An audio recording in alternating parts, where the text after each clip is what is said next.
byari umunsi isi yahindutse. Ubuzima bwa mbere n'amahoro y'inzozi.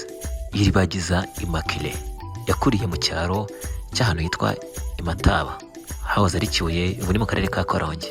Se yari umuntu wubahwa cyane muri ako gace, ari inshuti n'abantu, akunda ubumwe pe, asabana, anagira neza. Nyina yari umubyeyi witonda, ukunda gusenga cyane. Abavandimwe bari inshuti ze za hafi.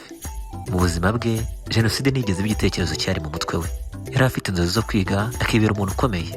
Ise umubyara yajyaga ababwira ati: Abahutu n'Abatutsi bose ni Abanyarwanda, ntimuzemere ko hari abantu babatandukanye. Ariko ntibari bazi ko ibyari hafi kuza bizahindura ibintu byose.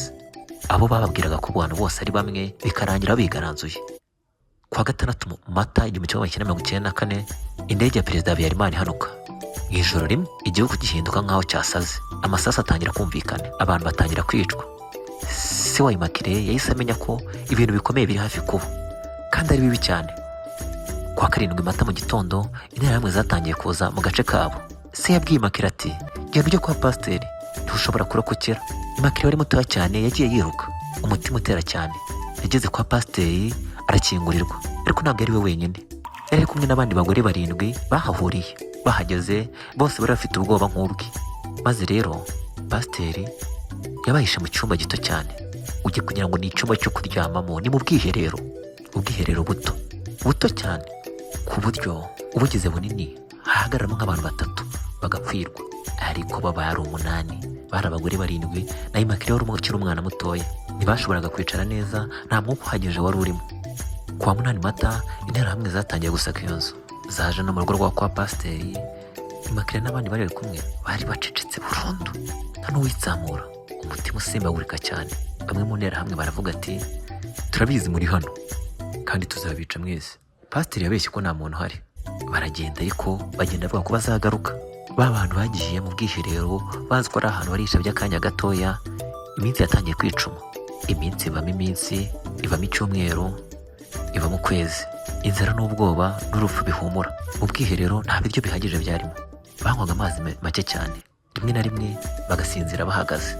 Ubwo ndabyita kuryama. Ikintu cyari kibabaje kurusha ibindi, kumva interahamwe zica abantu hanze. Zabica mu musubirizo, kandi amajwi yabasangaga amaha imbere. Bakumva amajwi y'abantu bazi n'amazina y'abantu bazwi basoma ku rutonde rw'abicwa. Umunsi umwe Immaculée ari muri ubwo bwiherero, bumvishe bavuga izina rya se umubyara. Si ko hari ukumuvuga gusa, bamenye ko yishwe. Gusa umwana w'umukobwa araceceka, ararira bucece, ariko ntiyari afite ahajya, ntiyari afite n'icyo abikoraho. Atangira kurwara intambara yo mu mutima. Mu bwiherero barimo, intambara ntiyari hanze gusa, yari no mu mitima yabo. Yatangiye kwanga ababiciye umuryango, kuko yaramenye ko byarangiye. Umutima we wuzura uburakari, ariko yabaga afite ishapure, akajya yivugira rozari. Yatangiye gusenga cyane, amasaha menshi buri munsi, asaba Imana kumufasha kudapfa no kudahinduka nk'abamwica. Yaravuze ati: nari ndi kurwana n'urwango mu mutima wanjye. Buhoro buhoro yatangiye kubabarira, nubwo byari bigoye cyane. Yageze igihe noneho urupfu rumuba hafi cyane.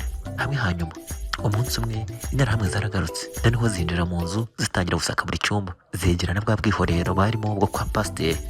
Immaculée amagambo yiyumviye neza ati: nimureke turebe hano. Undi aravuga uti: oya, nta muntu wabasha kwihisha. Abamuciye intege baragenda. Uwo wari umunota wa nyuma kuri we, yumvaga ko ari iherezo rye kuri uwo munsi. Gusa we yarawucitse. Ndagira ngo nkubwire ko ubu bwiherero Immaculée nabo bari kumwe babumaze iminsi 91. Muri iyo minsi yose ntigeze asohoka. Yabayeho mu bwoba buri segonda. Yabanye isi ihinduka mu mutima we. Mu mpera za jenoside, ingabo za RPF zatangiye kugera muri ako gace. Jenoside igenda igabanyuka, interahamwe zirahunga. Umunsi umwe pasiteri aravuga ati: ubu noneho mwasohoka, byarangiye.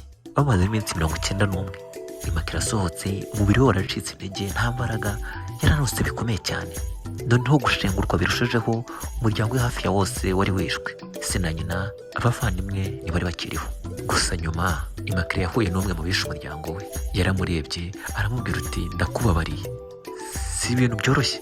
Ni kimwe mu bintu bikomeye byabaye mu buzima bwe.